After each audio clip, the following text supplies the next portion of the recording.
الحمد لله وحده والصلاة والسلام على من لا نبي بعده. أما بعد فأعوذ بالله من الشيطان الرجيم. بسم الله الرحمن الرحيم. وقالت أولاهم لأخراهم فما كان لكم علينا من فضل فذوقوا العذاب بما كنتم تكسبون.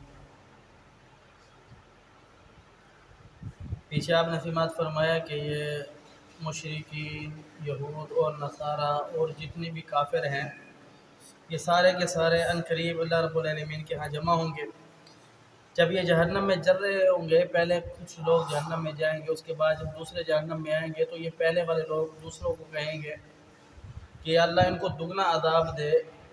کہ انہوں نے ہمیں گمراہی اور ضلالت پر لگایا. تو اللہ رب العالمین نے بیان فرمایا دونوں کے لیے دگنا ہی عذاب ہے، تمہارے لیے بھی اور اس کے لیے بھی. اب یہ جہنمی جو آپس میں مکالمہ کر رہے ہیں، آپس میں بات کریں گے ایک دوسرے سے، اللہ رب العالمین نے اس کو بیان فرمایا وقالت اولاهم لاخراهم فما كان لكم علينا من فضل فذوقوا العذاب بما كنتم تكسبون. پہلے والے جو کہیں گے کہ اللہ انہی کی وجہ سے ہم اس ضلالت میں پہنچے ہیں، ہمیں ہر گناہ کے اندر لگانے والے، ہر غلطی کے اندر لگانے والے، ہمیں راہ دکھانے والے یہی لوگ تھے، تو لہذا ان کو دگنا عذاب دے، ہمارا بھی عذاب ان کو دے. اگر ہمیں ہمارا نہ بھی دے لیکن ان کو ہم سے زیادہ دے کیونکہ یہ ہمارے مجرم ہیں.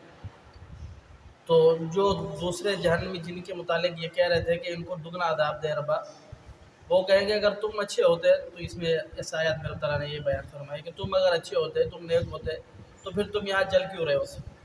اگر ہم نے تمہیں غلط باتیں بتلائی ہیں، غلط چیزوں کی طرف لگایا ہے، تم نے بھی کسی نہ کسی کو غلط چیزوں کی طرف لگایا ہے نا، کسی نہ کسی کو غلط راہ پر لگایا ہے اور غلط چیز کے دعوت دی ہے، لہذا تمہارے لیے بھی یہی ہے، تم نے بھی یہی کمایا اور تم نے بھی یہی چکنا ہے، تو یہ ایک دوسرے کا ان سے مکالمہ ہوگا. لہذا اللہ رب العالمین ان آیات کو بدلا کر کے سمجھانا یہ چاہ رہا ہے کہ اس دنیا کے اندر صرف دین جو ہے وہ ایک ہی اللہ کا ہے، قانون صرف ایک ہی اللہ کا ہے اور اسی کے اندر کامیابی ہے. جو شخص اس قانون کو پکڑ لے گا، اس کے مطابق زندگی گزار جائے گا، دونوں زندگیاں، آخرت کی زندگی بھی اور دنیا کی زندگی، اس کے لیے دونوں آسان ہو جائے گی. اور جس شخص نے اللہ رب العالمین کے ساتھ انا تکبر کی، یعنی اللہ کی بات کو نہیں مانا، انا تکبر کا مطلب یہ ہے کہ اللہ رب العالمین کی دعوت کو چھٹلا دیا، تو یہ اللہ رب العالمین کے ساتھ اس نے تکبر کیا. لہذا اللہ رب العالمین کی بات کو نہیں مانا تو اس کے لیے یہ زندگی، دنیاوی زندگی بھی اللہ نے ذلیل اور رسوا کر کے رکھ دی، آخرت کی زندگی بھی ذلیل اور رسوا کر کے رکھ دیا. تو اللہ یہاں پر یہ بیان کرنا چاہ رہا ہے کہ اگر تم آخرت میں آؤ گے تو پھر کامیابی چاہتے ہو تو میری نافرمانی نہ کرو، ورنہ پھر تمہارا بھی یہی حال ہوگا. دنیا کے اندر ایک دوسرے سے دعویٰ کر دو نا کہ یار ہم مسلمانوں پہ یہ ظلم کر دیں گے، ہم ان کو دعوت نہیں دینے دیں گے، ہم ان کو مسجد نہیں بنانے دیں گے، ہم ان کو نماز نہیں پڑھنے دیں گے، ہم ان کو یہ نہیں کرنے دیں گے، ہم ان کو دوپٹہ نہیں پہننے دیں گے. پیچھے آپ نے سنا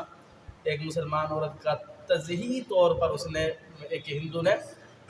نقاب اتارا، یہ تکبر ہے. تو جب روز قیامت کا دن آئے گا تو پھر اللہ رب العالمین بیان فرماتے ہیں پھر یہ نہیں ہوگا، پھر تم انہی گناہوں کے اوپر ایک دوسرے کو بلیم کر رہے ہو کہ یار بھائی اس نے ہمیں اس گناہ پر لگایا ہے، لہٰذا اس کی وجہ سے ہم یہ گناہ گار ہوئے ہیں، تو وہ بھی ایک دوسرے کو بلیم کریں گے. تو اللہ رب العالمین بیان فرماتے ہیں کہ بالآخر تم نے میرے پاس آنا ہے، جب میرے پاس آؤ گے تو پھر تمہیں جو کر کے آؤ گے اس کا جزا اور سزا ملے گی. لہٰذا اس دنیا کی زندگی کے اوپر نہ اتراؤ، بالکل مختصر ہے، تھوڑی سی ہے، ختم ہو جائے گی، پھر تمہاری اصل زندگی شروع ہو جائے گی. لہٰذا اس اصل زندگی کو مد نظر رکھتے ہوئے اس زندگی کے اندر ایک ایک لمحہ گزارو، ایک ایک لمحہ کے اندر اللہ رب العالمین کی